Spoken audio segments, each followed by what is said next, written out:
سب سے پہلے قرآن کی آیت ہے 29ویں پارے میں بھی ہے، 28 اس میں قد افلح المؤمنون جو سورہ مومنون ہے اس میں بھی ہے کہ اللہ نے فرمایا زوجہ کے علاوہ کوئی بھی راستہ اختیار کرتا ہے فاولئک ھم العادون، اور اس میں الفاظ دیکھو فمن ابتغى وراء ذلک، ذالک جو ہے نا یہ بلاغت ہے، ذالک اس میں اشارہ ہے، جب ہاتھ سے اشارہ کرتے ہیں نا اس وقت کہا جاتا ہے، گویا اللہ تعالیٰ آپ کو آپ کی زوجہ کی طرف اشارہ کر کے کہہ رہے ہے کہ یہ جو بیوی ہے نا، بیوی کے یہ والا آپشن، اس کے علاوہ آپ کے پاس کوئی دوسرا آپشن نہیں ہے، اشارہ کر دیا۔ اس میں اور بلاغت ہے کہ یہ اسی میں بند ہے، آپ کے پاس اپنی خواہش پوری کرنے کے باقی تمام دروازے بند۔ وراء ذلک اللہ نے فرمایا یہ جو راستہ میں بیان کر رہا ہوں یہ اشارہ کر دیا، الا علی ازواجہم او ما ملکت ایمانہم، تو بہت زیادہ غلو ہے اس آیت میں، مبالغہ ہے یہ بتانے کے لیے کہ تمام راستے اس کے علاوہ بند ہیں۔ دوسرا قرآن میں سورہ نور کی جو آیتیں ہیں وَلْيَسْتَعْفِفِ الَّذِينَ لَا يَجِدُونَ نِكَاحًا، جو نکاح نہیں پاتے،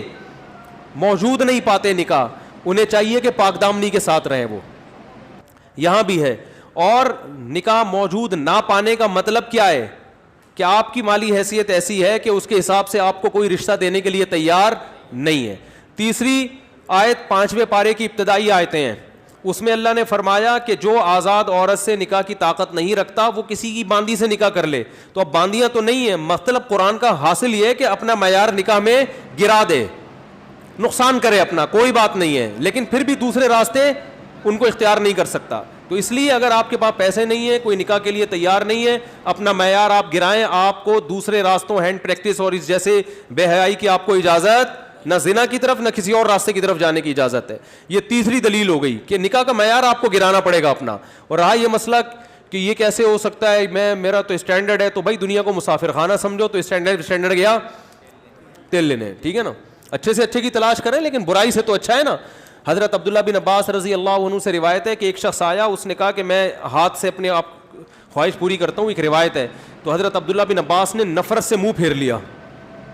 اور فرمایا کہ تو باندی رکھ لیتا یہ تیرے لیے زیادہ بہتر۔ تو یہ تیسری دلیل ہو گئی۔ چوتھی دلیل صحیح حدیث ہے حضرت عثمان بن مظعون رضی اللہ تعالی عنہ کی، وہ فرماتے ہیں ہم سفر میں ہوتے تھے، بیوی سے دوری ہم پہ بہت شاق گزرتی تھی، ظاہر ہے زنا میں پڑنے کا خطرہ تھا، تو ہم نے نبی سے اجازت لی کہ ہم اپنے آپ کو خسی کر دیں، اپنی جو خواہش ہے وہ کیا کر دیں، ختم، کوئی ایسی دوا کھائیں،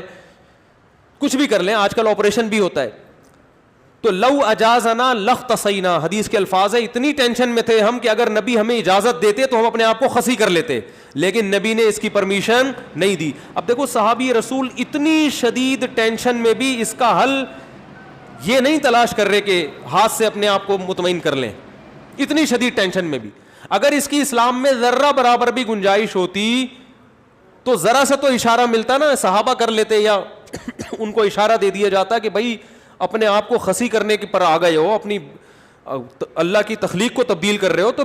اس سے بہتر ہے کہ تم اپنی تسکین کر لو اس طریقے سے۔ اس کی پرمیشن کا کہیں تذکرہ نہیں ملتا، اس کا مطلب ہے کہ اس نبی نے وہاں کیا فرمایا صحابی کو،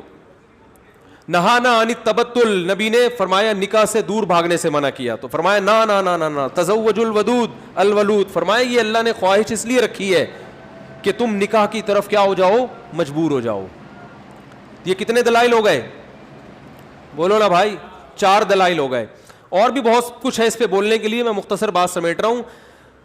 اصل میں لوگ جو یہ کہتے ہیں نا کہ یار ہم مجبور ہیں تو کیا کریں ہم، یہ تو خواہش اتنی جب مسلط ہو جاتی ہے ہمارے اوپر، یہ تو اس سے جسم کو بھی نقصان ہوتا ہے، مینٹلی بھی آدمی ڈسٹرب ہوتا ہے،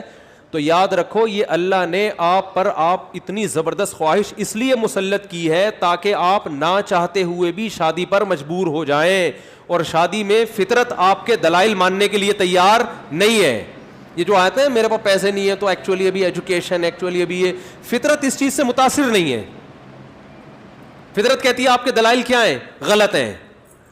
اگر یہ اللہ مسلط نہ کرتے نا مردوں پہ یہ شہوت، تو میرا خیال ہے کوئی 70 سال میں جا کے بھی لوگ شادی نہ کرتے۔